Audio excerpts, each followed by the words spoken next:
Tac, bienvenue dans cette nouvelle vidéo, j'espère que vous allez bien. On se retrouve aujourd'hui pour aller découvrir un chantier, une rénovation, un business même qui a été créé suite à la vente d'un ancien Castorama.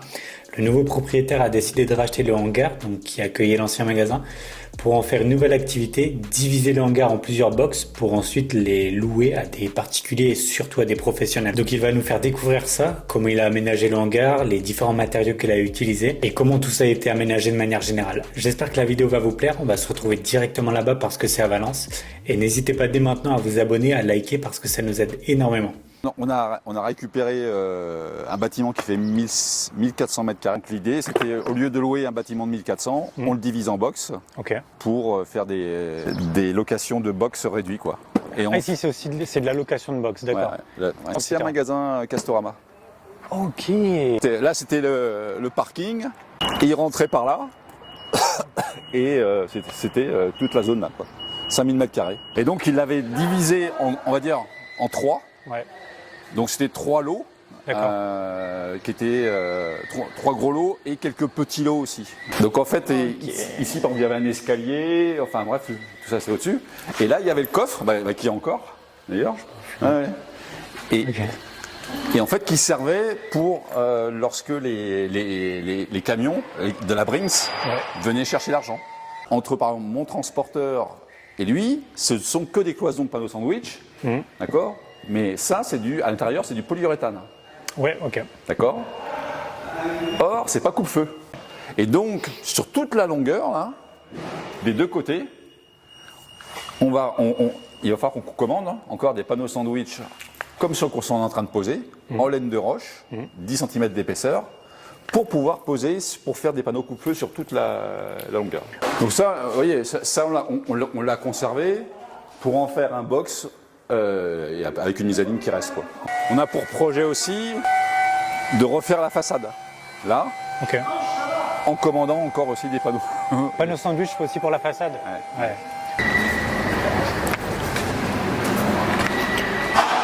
Vous voyez, celui-ci, on a posé des deux côtés. Avant qu'il y ait mon transporteur, avant c'était un club de foot en salle. Ah oui, d'où le panneau. Voilà. Et d'où aussi, ils avaient fait tout en placo. Pour que, en fait, quand ils jouaient au foot, ça pouvait taper dans les murs. Ce sont donc ces immenses panneaux sandwich de près de 150 kg chacun qui ont été utilisés pour la rénovation de ce bâtiment. Comme vous le voyez, ils sont composés de 10 cm de laine de roche et c'est ce matériau qui a été choisi pour ses capacités à résister au feu. Comme vous le savez, des normes anti-feu assez strictes doivent être respectées sur des bâtiments accueillants du public et la laine de roche est un matériau de composition minérale, elle ne brûle pas comme pourrait le faire le bois ou une isolation en polyuréthane par exemple. Pour rénover ce bâtiment, le cloisonner, l'isoler et respecter les normes anti-feu, les panneaux de bardage en laine de roche s'annonçaient comme les matériaux idéal à utiliser.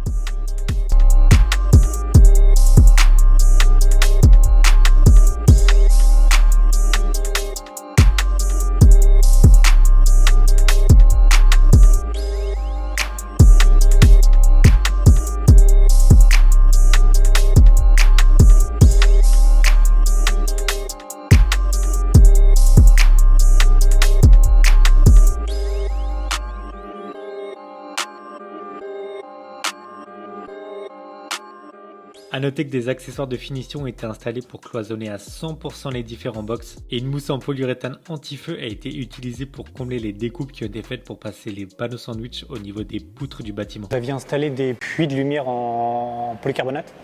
Voilà. C'est ici ? C'est cela. Et les panneaux étaient tellement... ils avaient 30 ans. Et c'était du polyester. Oui. Alors, différence entre le polyester et le polycarbonate. Le polyester vit mal, il jaunit. Voilà. Et là, le polycarbonate, normalement, est censé durer plus longtemps. Et on a acheté cela sur, d'ailleurs, les conseils de Carl Louis, je me souviens plus, et qui sont assez transparents. Et on l'a vu, quand il fait chaud, ça chauffe. Oui, ça fait pas effet de serre. Très souvent, quand les gens rénovent, ils changent complètement l'ensemble. Mais ça veut dire que aussi le support. Enfin, tout est changé. Donc le budget n'est pas le même. Tandis que là, on a pu changer uniquement la partie vitreuse, entre guillemets. Et on a gardé le support et ainsi de suite. Et c'est sûr qu'en termes de budget aussi, c'était intéressant. quand ils viennent visiter, les locataires potentiels, etc. Ah ouais, c'est bien. Ouais, bah oui. Parce que très souvent, dans le truc de location, c'est fermé, quoi. Ouais. Donc, ils disent, la société d'à côté, en fait, qui travaille, vous avez des employés qui travaillent, ils apprécient ça, quoi. Ah, Nico, qu'est-ce que t'en penses du changement? Ça va? Ouais. Ah bah c'est le jour et la nuit. Ah c'est le jour et la nuit. Ah ouais. Ah non c'est... Avant on allumait les lumières du matin au soir. Mais Ouais, bah ouais, c'est ce que je vous disais en termes d'économie d'énergie là. Et en néon, et en néon. En plus, un intérêt qui est non négligeable, c'est supposons qu'un jour, on veuille le démonter. Oui. C'est hyper simple, Ouais. d'accord? Que si j'ai des moellons, là, c'est pas le même boulot, quoi.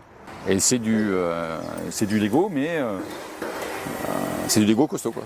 C'est du Lego, forcément, heureusement.